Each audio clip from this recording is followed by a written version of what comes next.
स्वागत है आप सभी का एमटीवी न्यूज इंडिया की एक नई वीडियो में। चलिए जानते हैं कैसा रहेगा देश भर के मौसम का हाल।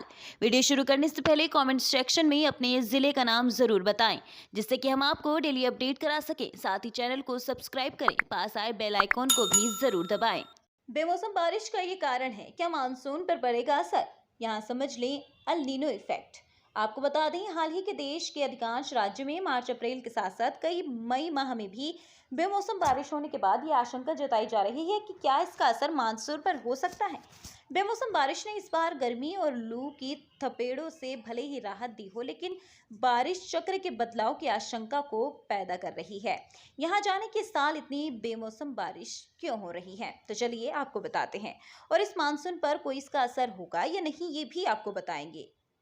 इसके साथ ही अल नीनो इफेक्ट क्या होता है, जो हर साल में 1 या 2 बार मौसम चक्र को प्रभावित करता है। तो चलिए शुरू करते हैं।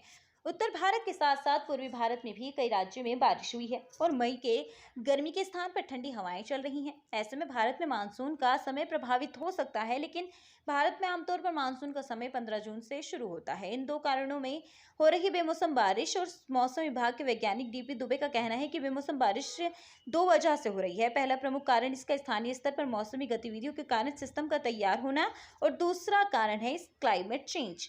डीपी दुबे का कहना है कि फिलहाल जो बेमौसम बारिश हो रही है, ये बंगाल की खाड़ी से आने वाले पूर्व दक्षिणी हवाओं के कारण हो रही है। फिलहाल अरब सागर से पश्चिमी हवाएं बह रही हैं। ये दोनों हवाएं मध्य प्रदेश में मिल रही हैं और इस कारण बेमौसम बारिश के हालात निर्मित हो गए हैं। अब अल नीनो इफेक्ट की बात करें तो अल नीनो इफेक्ट से बिगड़ता है सिस्टम। मौसम वैज्ञानिक के मुताबिक कई बार बेमौसम बारिश के कारण अल नीनो इफेक्ट भी होता है। अल नीनो इफेक्ट उस ग्लोबल स्थिति को कहा जाता है जब प्रशांत महासागर के सतह पर तापमान सामान्य से बहुत ज्यादा हो जाता है। इस कारण से दुनिया के अधिकांश देशों में बहुत अधिक बारिश होती है। इस समुद्र घटना के ही अल नीनो कहा जाता है और इस कारण समुद्र के सतही तापमान में 4 से 5 डिग्री सेल्सियस तक की बढ़ोतरी भी होती है।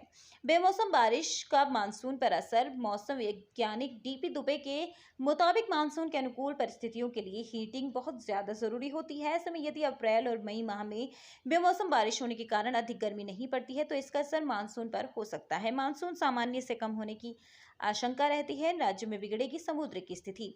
इसके साथ ही जान लीजिए कि ओडिशा और पश्चिमी बंगाल की भारतीय तट रेखा तूफान से सुरक्षित दूर रहेगी और भूमि पर कोई हानिकारक मौसम गतिविधि की उम्मीद नहीं है। हालांकि इन राज्यों के तट पर समुद्र की स्थिति बहुत खराब होगी। भूमाफिया से टकराने के बाद कमजोर हुआ तूफान 14 और 15 मई को 2023 को त्रिपुरा और मिजोरम में भारी बारिश का कारण बन सकता है। अंडमान और निकोबार द्वीप समूह से हल्की से मध्यम बारिश के साथ कुछ बारिश संभव है, लेकिन वहीं आज और कल अंडमान सागर और बंगाल की खाड़ी मध्यम भागों में समुद्र की स्थिति बहुत खराब रहने की संभावना है। लहर की ऊंचाई बहुत अधिक होगी। हवाएं लगभग 70 से 80 किलोमीटर प्रति घंटे की रफ्तार से और 90 किलोमीटर की प्रति घंटे की रफ्तार तक चल सकती हैं।